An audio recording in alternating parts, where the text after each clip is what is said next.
राज साहब। क्या नाम है आपका? नेहा। कहाँ के रहने वाले हैं आप? देहरादून सीमा द्वार से। संत रामपाल जी महाराज से आपने नाम दीक्षा कब ली? जी 2012 में नाम दीक्षा ली थी। संत रामपाल जी महाराज से नाम दीक्षा लेने से पहले आप क्या भक्ति साधनाएं करते थे? मैं कृष्ण जी की भक्ति करती थी, कान्हा जी की काफ़ी पूजा पाठ करती थी और बस उन्हीं की पूजा करती थी। उसके बाद करीब शादी के बाद से मैं काफ़ी भूत प्रेतों के चक्कर से परेशान थी। ऊपरी अला बलाएँ मेरे ऊपर काफ़ी रहती थी, तो उन्हीं को मानती थी और इधर उधर जो पूजा पाठ करते हैं दिखाते हैं चावल वावल उनको दिखाने जाती थी। बस उतनी देर तक आराम रहता था जितनी देर मैं वहाँ पे हूँ, जितनी देर इलाज चल रहा है।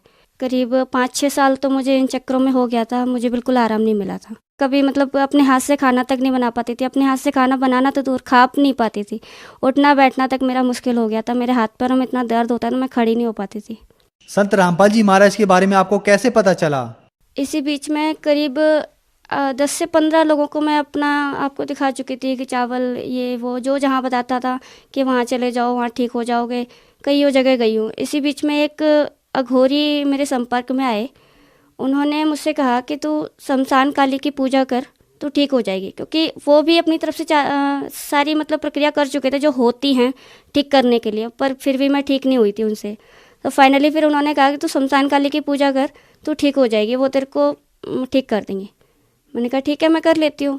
तो उन्होंने शमशान काली की पूजा करने का बताया कि कैसे दीपक लगाना है, क्या करना है। मैंने घर में ही पूजा करी उनकी, और पूजा करने के 10 मिनट बाद मेरे शरीर में मुझे लगा कि मैं ठीक हूँ। मेरा हाथ पैर जो है दर्द इतना होता था, दर्द में मुझे काफ़ी आराम था। मैं खड़ी हो गई थी अपने पैरों पे। मैंने कहा अगर कान्हा जी कितने टाइम पूजा करी है मैं ठीक नहीं हुई, मैं शमशान काली की पूजा करूँगी, मैं अगर ठीक हो सकती हूँ तो। मैंने उनकी पूजा करनी शुरू करी। उनकी पूजा करने से क्या हुआ, मेरे घर में जो स्मेल होती है मुर्दे की जो भी, तो वो स्मेल घर में आनी शुरू हो गई। मेरे घर वाले, मेरे हस्बैंड और मेरे भैया जो है आदित्य दास, तो उन्होंने कहा कि तू पूजा मत कर, घर में बहुत गंदी स्मेल आनी शुरू हो गई है, ये पूजा छोड़ दे। मैंने पूजा छोड़ दी। फिर मैं बिस्तर पे पहुंच गई। फिर इसी तरह से 1 महीना बीता, 1.5 महीना बीता। अब रो रो के अपनी ज़िंदगी बिता रही थी कि कैसे भी कैसे ठीक हो जाऊं।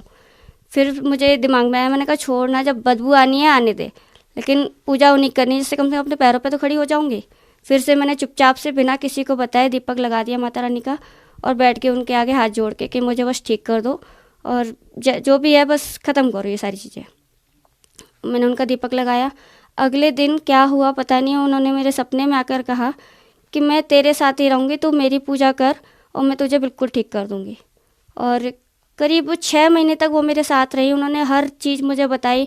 वो सामने मुझे दिखती थी एक सिंपल औरत के रूप में, काली साड़ी में, मेरे घर में रहती थी। मैंने उनसे एक प्रार्थना करी कि माता रानी मेरे घर में आपके आने से बदबू हो जाती है, वो चीज़ ना हो, आप सौम्य रूप में मेरे साथ रहो। उन्होंने ऐसे ही करा। वो सौम्य रूप में मेरे साथ रहने लगी, सिंपल औरत के रूप में।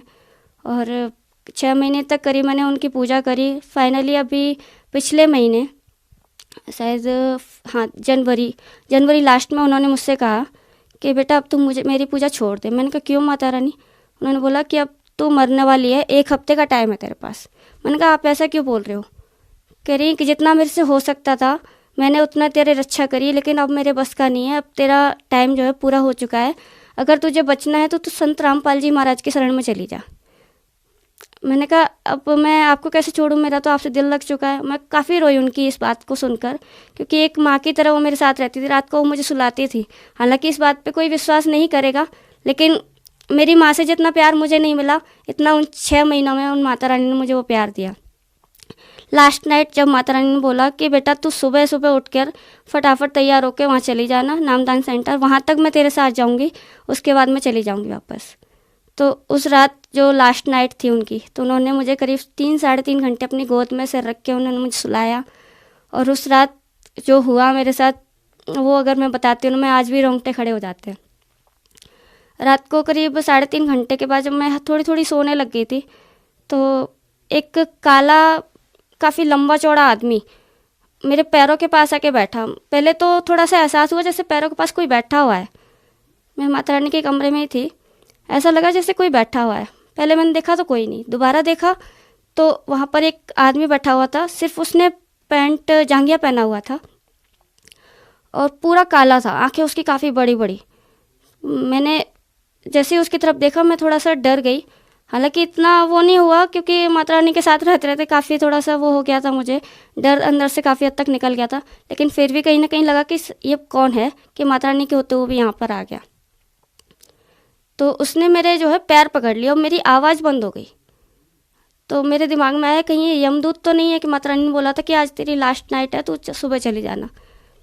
तो जब उसने मेरे पैर पकड़ लिए, मेरी आवाज़ बंद हो गई और मैं माता रानी से प्रार्थना कर रही, इतनी बुद्धि मेरे में नहीं आई कि मैं परमात्मा का नाम ले लूँ, संत रामपाल जी का नाम ले लूँ, जिससे मेरे पैर छूट जाए और ये चला जाए।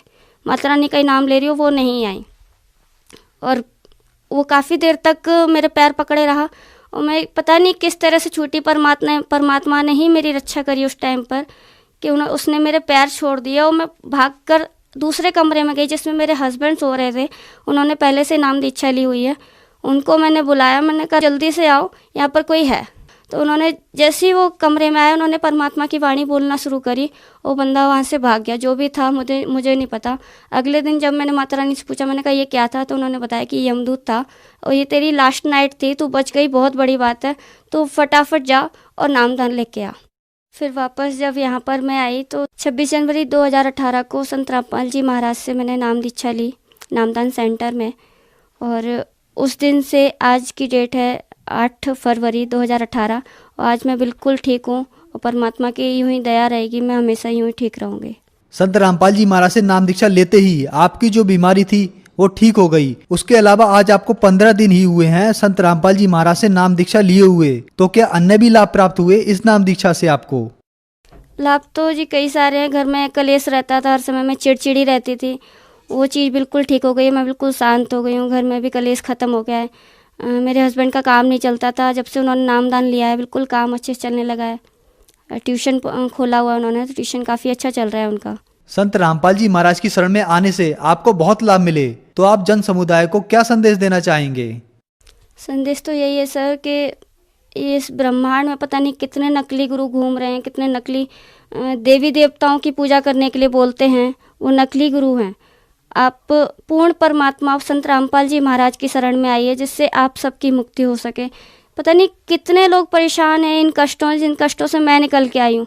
मैं भी यही सोचती थी काश मेरे पास कुछ ऐसी चीज़ हो जिससे मैं लोगों की परेशानी दूर कर सकूं, लेकिन परमात्मा जो कर सकते हैं वो कोई भी नहीं कर सकता। पूर्ण परमात्मा स्वयं भगवान इस धरती पे आए हुए हैं।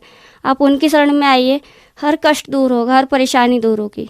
आपने कहा कि जब माता रानी की शरण में थी तो माता रानी ने आपको कुछ दिन के लिए राहत दी, लेकिन जब आपकी मौत आई तो माता रानी ने आपके सिर से हाथ हटा लिया और उन्होंने ही आपको खुद कहा कि अब संत रामपाल जी महाराज की शरण में जाएं, वहाँ ही आपको जीवन दान मिल सकता है। लेकिन बहुत सी दुनिया है जो आज भी माता रानी पर आधारित है, माता रानी की भक्ति करती है, तो आप क्या कहना चाहेंगे कि उनको माता रानी की भक्ति करते रहना चाहिए या नहीं? संत रामपाल जी महाराज वेदों के मुताबिक ही भक्ति देते हैं और वेदों में लिखा है कि जो तत्वदर्शी संत की शरण में होता है उसकी जान जो है तब तक नहीं जाती जब तक वो मतलब उसकी भक्ति पूरी ना हो जाए, वो इस संसार से सारी चीज़ें पूरी ना कर ले। जैसे उसका कोई काम रह रहा है, बच्चे छोटे हैं और काल लोक की जो पूजा करता है वो कब निकल जाएगा पता नहीं चलता, काल कब उसको उठा लेगा पता नहीं चलता। लेकिन परमात्मा की शरण में, संत रामपाल जी की शरण में जो रहता है उसकी भक्ति जब तक पूरी नहीं जाती, सारे काम पूरे नहीं जाते, तब तक परमात्मा उसको जाने नहीं देते, उसको अपने साथ लेके जाते हैं, सतलोक लेके जाते हैं। संत रामपाल जी महाराज ही तत्वदर्शी संत हैं और अकेली मैं ही नहीं हूँ जिनको जीवन दान मिला है। कई सारे ऐसे भक्त मिल जाएंगे जिनको जीवन दान मिला है, जिनकी वो भक्ति करते थे, ब्रह्मा विष्णु महेश हो या कोई माता हो, कोई देवी हो, जो उनके साथ परेशानियाँ हुई, जो परेशानियाँ वो दूर नहीं कर पाए, वो संत रामपाल जी महाराज दूर कर सकते हैं और दूर करी है उन्होंने। संत रामपाल जी महाराज ने ही मुझे जीवन दान दिया है, जो कि माता रानी के बस में नहीं था, उन्होंने ही मुझे यहाँ पर भेजा। संत रामपाल जी महाराज ही पूर्ण परमात्मा कबीर साहब का अवतार है।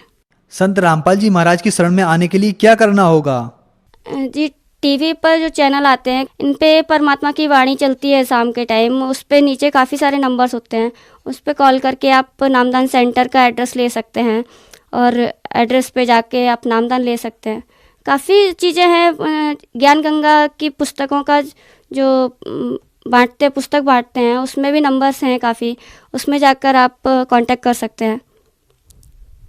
आपने बताया कि संत रामपाल जी महाराज से नाम दीक्षा आपने अभी कुछ दिन पहले ही ली, लेकिन संत रामपाल जी महाराज जेल में हैं। हालांकि माता रानी ने आपको बता दिया था कि आप संत रामपाल जी महाराज की शरण में जाएं और आपको जीवन दान भी आपको ऐसा लगता है कि संत रामपाल जी महाराज ने ही दिया, तो संत रामपाल जी महाराज फिर खुद जेल में क्यों हैं? जिन कान्हा जी की मैं पूजा करती थी, इतनी भक्ति करती थी, वो तो स्वयं जेल में ही पैदा हुए थे। उससे क्या फ़र्क पड़ता है कि परमात्मा जेल में है, संत रामपाल जी जेल में, पर महापुरुष हैं, वो तो लीलाएं तो करेंगे ही। अब ये तो हम अज्ञानियों की बातें हैं कि हम कहते हैं कि भाई वो जेल में नहीं है, वो हर जगह है। धन्यवाद जी। धन्यवाद।